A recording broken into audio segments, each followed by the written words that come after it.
السلام عليكم احلى متابعين. انا حطيت رشه ملح كده في الفصل عشان الكاميرا وقعت، معلش. حطيت رشه ملح كده بسيطه عشان اعمل ايه، اعمل قرص فلاحي. تمام. وهبتدي كده بمعلقه سكر، معلقتين كده سكر. تمام. والاول بنزل بالجواف، والجواف عباره عن ايه، رشه ملح. وحطيت رشه بسيطه كده يا جماعه، معلش المقطع عن القطع. وهبتدي بقى كده زي ما انتم شايفين كده معلقه بيكنج باودر. ليه يا شيف نور القرص الفلاحي بتحط لها بيكنج باودر؟ والله ليه، هقول لك انا ليه.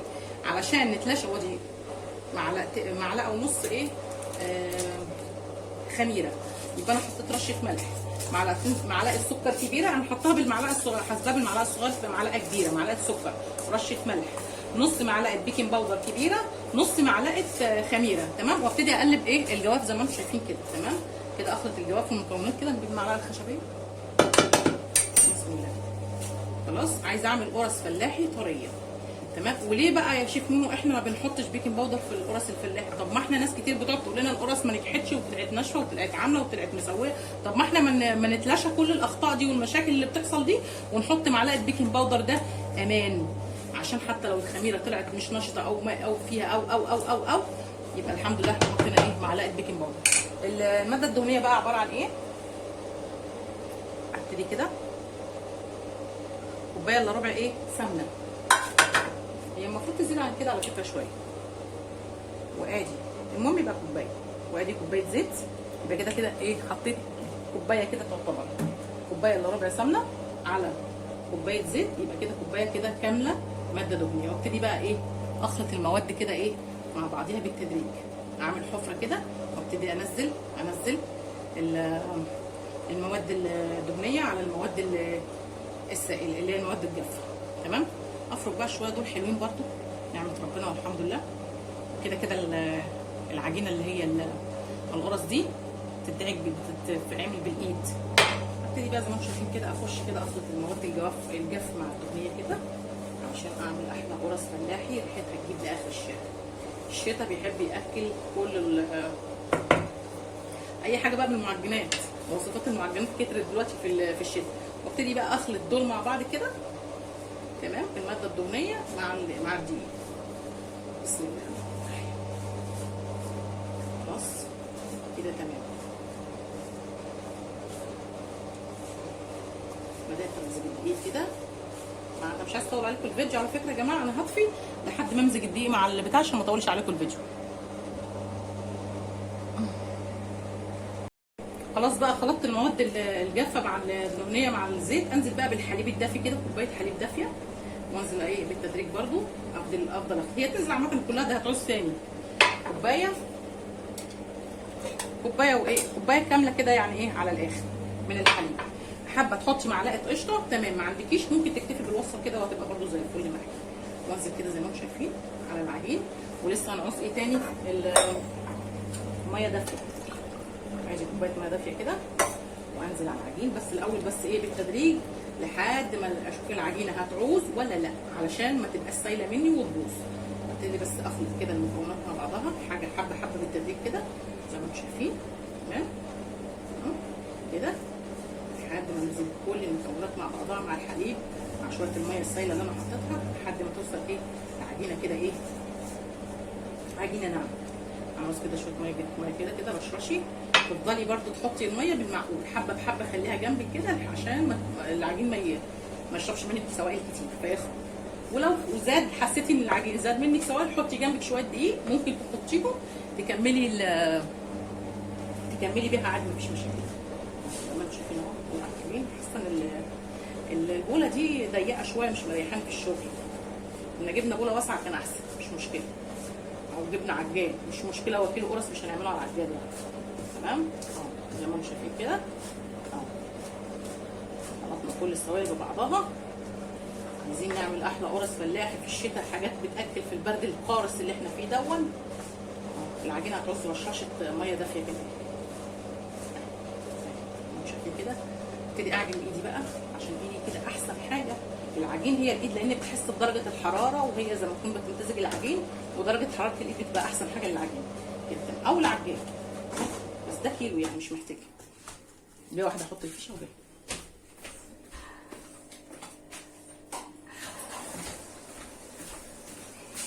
مش الغساله فصلت وانا شغاله. تمام اهو. ريحه القرص جميله قبل ما اعجنها والله. خلاص عرفتوا المكونات ايه. التبديل بقى فيه شويه دقيق كده اهو، هنسم عليهم بحبه ميه دافيين، تنسيمه بسيطه هكون بحذر كده كده. تمام اهو. وابتدي بقى اخلط المكونات مع بعضيها، وابتدي بقى اعجن. الناس اللي بتقول لك القرص بتبوظ مني والقرص بتعمل، طب ما تحط لها معلقه او معلقه بيكنج باودر زي ما انا حطيت كده صغيره عشان تتلاشى اي مشاكل ممكن تحصل لك في القرص اللي طلعت ناشفه، طلعت مكتومه، طلعت مش عارفه ايه. البيكنج باودر ده انا بعتبره يعني الامان، بسميه الامان. يا رب تكونوا شايفين كده اهي. تمام. العجينه بدات تلين كده معايا، هتبقى كويسه اهي. تمام اهي. خلاص دخلنا كل المكونات السايله بقى. عايزه ايد بقى ايه قويه. شايفين كده العجينه بقت حلوه ازاي.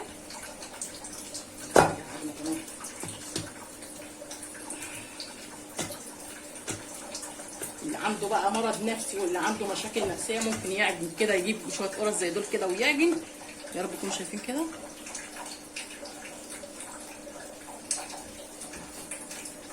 اهو نقص كده العجينه اهي. تمام. ويفضل يعجن كده ايه. خلاص العجينه بقت تمام اهي. اشد عليها بقى استرتش واسيبها تريح نص ساعه، بعد كده ابتدي اشكلها. حطيت على العجينه حته قماشه كده، وابتدي كده ايه اريحها نص ساعه وابتدي اشتغل فيها. تحطيها جنب مكان دافي، جنب لمبه فرن، جنب اي حاجه عشان الدنيا ساقعه، في مكان دافي عشان ايه تفور بسرعه معاكي. وانا بريح بقى العجين كده جبت كويرات، جبت عجوه كده. العجوه اللي انا عاملاها دي كله من صنع ايدينا وحياه عينينا. العجوه خش كده على الصفحه بتاعتي الشيف نونو، هتلاقيني عامله البلح اللي هو الناشف حولته لعجوه كده. تمام. وعملوا كويرات كده. نعمل اول كويرات العجوه، بعد كده ايه هنعمل ساده، وهنعمل ايه هنعملها بعد كده وكده. ديكي دي وليكي دي. تمام. نعملها كويرات كده. تمام. عشان نقدر نحشي القرص. وانا مريحه مش مخمره. ليه؟ لان انا حاطه بيكنج باودر. لكن انا لو مش حاطه بيكنج باودر فهخمر، هسيب العجينه يعني ايه لحد ما تختمر وتقب ويطلع لها كرش وكده، ونروح مدينها بوكس زي ما بيعملوا. فلا، انا حاطه لها بيكنج باودر مريحاها بس. فرق بين التريح وفرق بين التخمير. زي ما انتم شايفين كده. انا مش هطول عليكم بقى. الكويرات اهي بتاعت العبوس دي كبيره. انا سرحت صغيره كده، خيارات صغيره كده. ماشي تمام كده حلوه قوي. تمام. اعمل اشكل بقى العجوه عشان ايدي كلها بقت عجوه. تمام. وكده نشوف هنعمل ايه. هنكشف بقى العجينه كده ونشوف كده. الحمد لله العجينه ارتاحت، ما سبتهاش طبعا. هي خمرت حاجات بسيطه لان كده كده انا حاطه لها بيكنج باودر، فانا بعتمد على بيكنج باودر. لما كانش بيكنج باودر فبرضه كنت اسيبها تخمر، يعني ادي لها فتره تخمر. بس هي الحمد لله كده الحمد لله ارتاحت. العجينه ارتاحت وانت لسه تعبان. المهم ايه هروح فرداك كده الرول. يا رب تكونوا شايفين كويس. تمام. انا ابتدي برضه اقطعها، لو لقيتها بترجع، لو لقيناها بترجع وبعدين نعملها كويرات بعد كده بقى اقطعها بالطريقه بالسكينه، اي حاجه بقى اللي موجوده عندك. تمام. كده كده كده تفضلي تقطعيها. بسم الله. تشكليها كده. المهم تعمليها كويرات كده كده كده كده كده. تمام. وتكوني جايبه صاج ودهناه بزيت، علشان الماده الدهنيه دي بتفرق. الماده الدهنيه دي بتفرق علشان خاطر ايه ما تلزقش في العجين. تمام. اروح حاسه انها مش كويس، مش كده حلو. شو المهم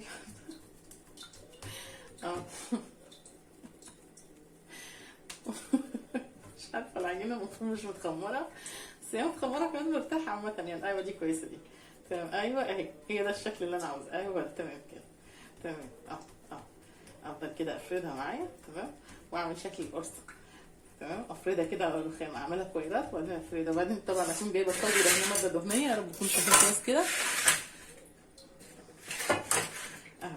وابتدي بقى اهرص على الصاج كده. تمام. بسم الله كده. تمام.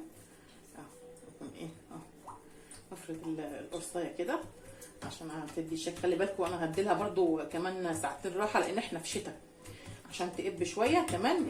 لان حاطه كمان الخميره، حاطه نص معلقه. فانا زي ما قلت لكم انا بعتمد على البيكنج باودر. واديها لفه رول كده معايا. المهم انك تقسطي العجين بالسكينه او بالطرنش على حسب بقى اللي عندك. ممكن تفضلي تشكليها كده معايا، تعمليها زي تبططيه كده وتفردي. لقيتيها لسه بترجع يبقى دي مرتاحتش، تاخدي غيرها. تمام كده اهو، اللي مرتاحه دي تشتغلي بيها. قلنا العجينه ارتاحت وانت لسه تعبان. المهم ماشي. ابتدي اشكل القرص كده زي ما انتم شايفين كده معايا اهي. اظن شفتوا الخطوه دي، شفتوا التشكيل عامل ازاي، وشفتوا الرول عامل ازاي، العجينه عامله ازاي. دي تحت شويه، ابتدي كده اكورها برده تاني، اعمل فيها رول كده، رول كده معايا، وابتدي اشكل. انا جايبه عجوه برده، هنحشي العجوه لما اخلص بس التشكيل ده كله، نشوف العجوه هنحشيها ازاي ونعلمها كمان. عشان ايه؟ عشان نبقى عارفين الساده من العجوه. ابتدي اشكلها كده تمام، واديها لفه كده معايا.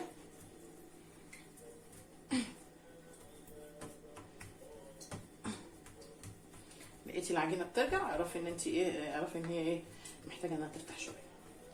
لقيتها ماشيه معاكي تمام التمام. وبرضك هنغطيها بحاجات تقيله كده ونسيبها ترتاح شويه علشان الدنيا ساقعه تقل حبه.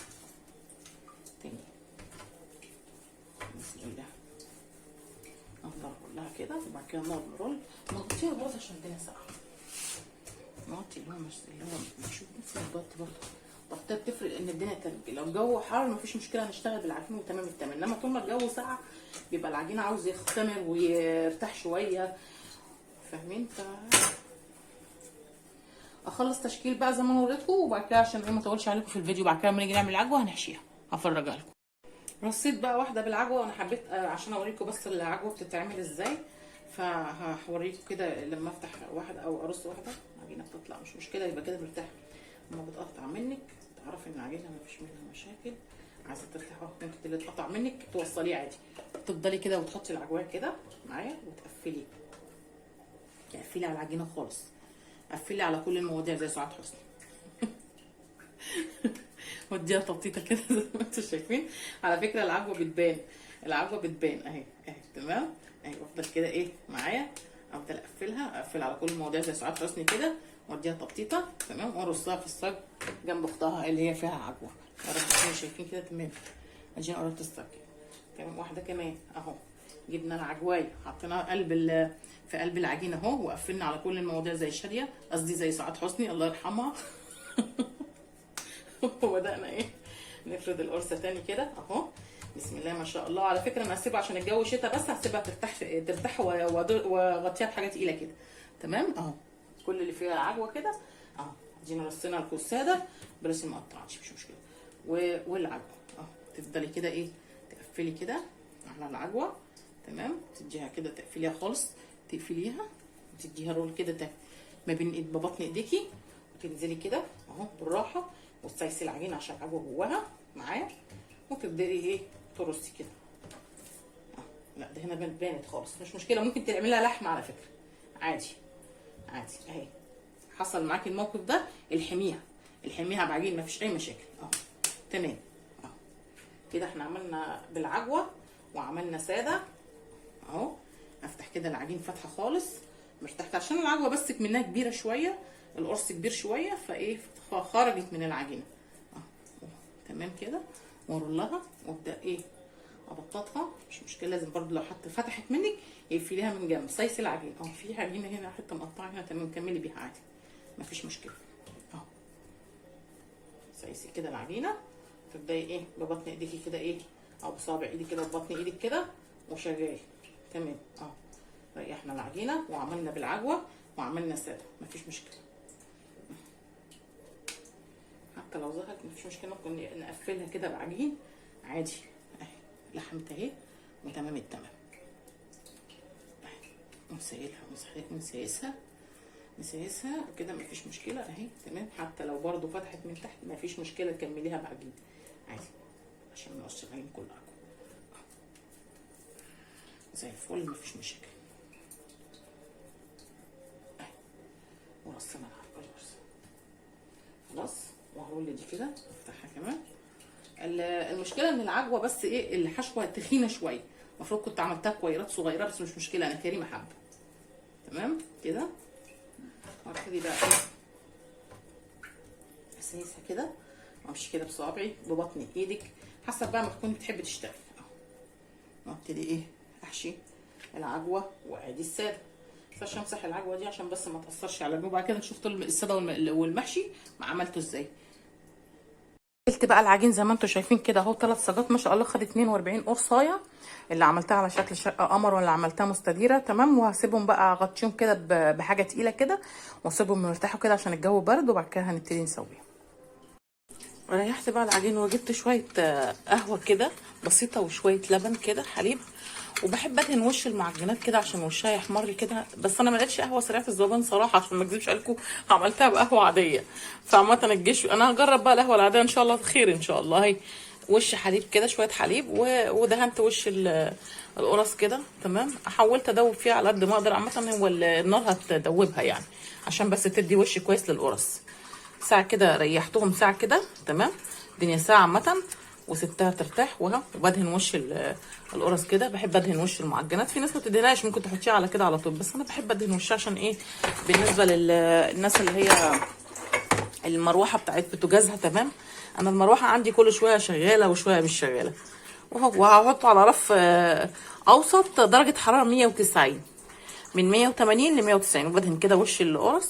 واول ما تستوي ان شاء الله هفرجكم ان شاء الله على القرص اللي هي الفلاحي تمام كده. ادهن وشها كده. في ناس ما بتدهنهاش وبتدخلها كده على كده على طول، بس انا بحب دايما ايه ادهن وشها عشان زي ما قلت لكم بقى الايه. وعامه ده كيلو زي ما قلت لكم، ده كيلو دقيق عمل 42 قرصه. 42 بس عشان خاطر انا مقسمه بس قرص ايه. جت في قرص صغيره وقرص كبيره، هي تدي 2 كيلو دقيق من 42 قرصايه اهو. زي ما انتم شايفين كده عماله ادهن وش القرص عشان انا حابه ايه يعني اامن نفسي دايما بسبب المروحه اللي دايما كل شويه تشتغل وشويه مش تشتغلش. انا مش عارفه ليه الماركات الجديده دي كلها تعبانه ليه مش عارفه. الماركات القديمه دي احسن واحسن ب 100 مره اهو. على زي ما انتم شايفين كده بحاول ادهن بتاع واحاول ادوبها علشان لو القهوه ما كانتش دابت كويس اهي. وكده كده بالحراره كله هيفك بالحراره تمام اهو. واحطها بقى على الفرن كده من تلت ساعه كده لربع ساعه ونشوف هنسوي احلى قرص. ده كان فيديو النهارده على احلى قرص فلاحي. النهارده عملنا من كيلو قرص فلاحي زي ما انتم شايفين كل الكميه دي اهو. زي ما انتم شايفين كده ده كيلو، وعملنا منه بالعجوه وعملنا منه ساده. يلا احلى قرص فلاحي تاكلوها النهارده جنب احلى كوبايه شاي. يلا السلام عليكم.